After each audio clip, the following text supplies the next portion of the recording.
کسی بیوروکریٹ سے دریافت کیا گیا کہ باز کیسے پکڑنا چاہیے.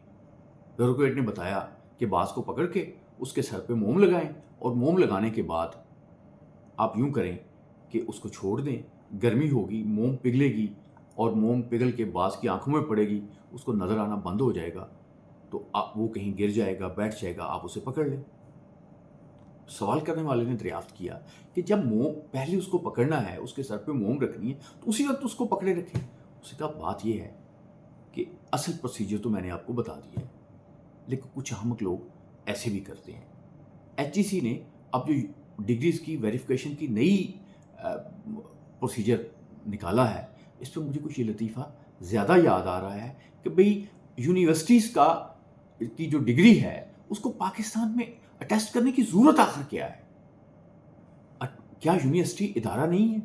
کیا اس کے پاس ڈگری جو جاری کرنے کی اتھارٹی نہیں ہے؟ اگر اتھارٹی ہے تو پھر یار یہ پروسیجر کیوں آپ اس میں لوگوں کو ڈال رہے ہیں؟ کیوں